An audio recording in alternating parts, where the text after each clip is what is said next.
Strawberry শীতকাল আসলেই খেতে সবার ভীষণ পছন্দ হয় এবং সবাই মনে করে আমার ছাদ বাগানে যদি একটা দুটো স্ট্রবেরি গাছ থাকলো তাহলে ভীষণ ভালো হতো। আবার অনেক বাগানই রয়েছে বলে থাকে যে স্ট্রবেরি গাছ সারা বছর বাঁচিয়ে রাখাটা ভীষণ কষ্টকর।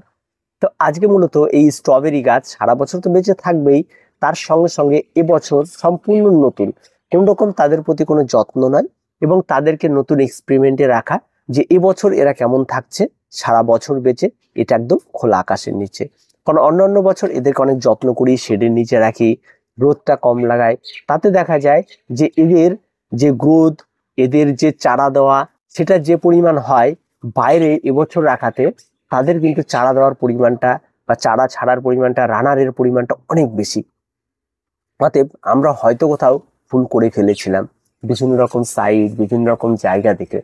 তবে হয়তো যে সমস্ত জায়গার আমরা এই সমস্ত কালচারগুলি দেখি, হয়তো তাদের সেই ওয়েদারের জন্য সেইভাবেই তাদের পরিচর্যাগুলি করা উচিত। কিন্তু আমাদের এই ক্লাইমেটে যে খোলা আকাশে যে স্ট্রবেরি সারা বছর এত ভালো থাকবে সেটা ভাবা ছিল না। তো আজকে আমরা স্ট্রবেরি চারা কি করে তৈরি করব রানার থেকে, আর এই সময়টা একদম উপযোগী সময়। এই সময় চারাগুলি তৈরি করে নিতে হবে। প্রচুর পরিমাণ রানার এই সময় প্রত্যেকের স্ট্রবেরি গাছে ছাড়বে, আর একটা রানার ছাড়বে কিন্তু ঠিক আপনাদের দুটো স্টেজে কিন্তু রানার ছাড়ে। এই সময় একটা রানার ছাড়বে, বৃষ্টি শুরু হলে একটা রানার ছেড়ে দেবে, এই সময় দেখবেন প্রত্যেকটা গাছে রানার চলে আসবে। তার সঙ্গে সঙ্গে দুই একটা করে ফলে এখনো পর্যন্ত আপনি গাছে পাবেন।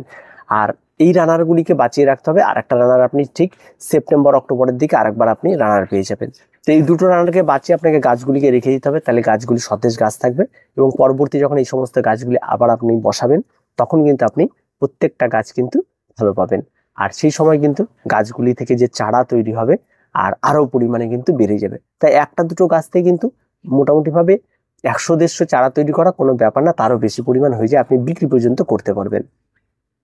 তো যাই হোক, অনেক কথা হলো, এবার মূল কথায় আসি।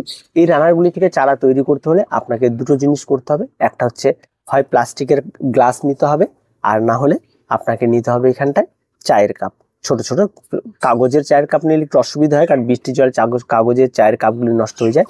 তো প্লাস্টিকের যদি চায়ের কাপগুলি হয় তাহলে বেশ ভালো হয়, বা ছোট ছোট যদি আপনার কাছে পট থাকে সেগুলি নিন। সেগুলির মধ্যে আপনার মাটি ধরুন, এই মাটিটা কি করবেন, 50% মাটি, 30% কম্পোস্ট আর 10% বালি দেওয়া একটা মাটির মিশ্রণ, যেমন ইনডোরের ক্ষেত্রে আমি সবসময় বলি এই মাটিটা হচ্ছে বেসিক মাটি।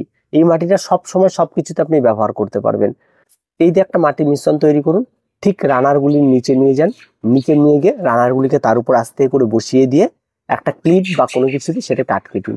এই করে প্রত্যেকটা রানার, প্রত্যেকটা গাছে কিন্তু এখন প্রচুর রানার বেরোবে। এখন গুনলে কিন্তু শেষ করা যাবে না যে কতগুলি চারা আপনার তৈরি হবে, প্রচুর পরিমাণ চারা তৈরি হবে। তাই প্রত্যেকটা রানারের গোড়ায় আস্তে আস্তে করে বসিয়ে দেবেন। বসিয়ে দিয়ে আপনাকে এই গাছগুলিকে ফ্রেশভাবে রাখতে হবে। আর রানার বসিয়ে দেওয়ার পরবর্তীতে যেটা স্টেজে আপনার কাজ থাকবে, প্রত্যেকটা যে গ্লাসগুলি রাখলেন তার মধ্যে আপনাকে নিয়মিত জল প্রয়োগ করে যেতে হবে। এটা কিন্তু খেয়াল রাখবেন, যদি মাঝে মধ্যে বৃষ্টি হয় তাহলে কোনো অসুবিধা নেই, তাহলে তার বেশ ভালোই হবে। এবার আসি গাছে খাবারের। যেহেতু বৃষ্টি মাঝে মধ্যে যদি হয় তাহলে খাবার প্রয়োগ করার কোনো প্রয়োজন নেই, তবে মাঝে মধ্যে আপনাকে একটা মিক্স খাবার, যেমন জৈব খাবার রয়েছে, সেই সমস্ত খাবারগুলি প্রয়োগ করতে হবে। জৈব খাবার বলতে মিক্স খাবারটা আমরা একটা খাবারকেই বলি।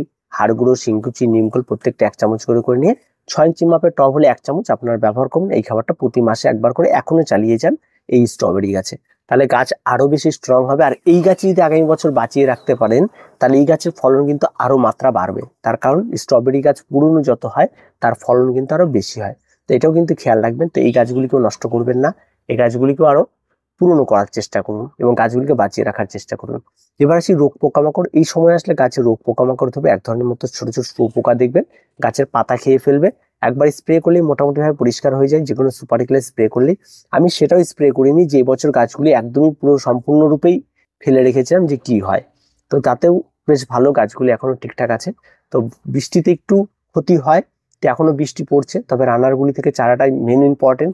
যদি মেন মাদার গাছগুলি মারাও যায় তার রানারের চারাগুলি কিন্তু থেকে যাবে, সেগুলি কিন্তু আবার আগামী বছরের জন্য আবার তাদের বাঁচিয়ে রাখবে। এই রানার থেকে যে চারা হবে তারাও কিন্তু আবার রানার ছাড়বে।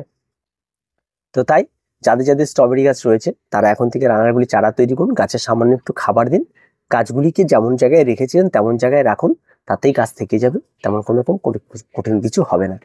তো আজকে এই পর্যন্ত স্ট্রবেরি নিয়ে।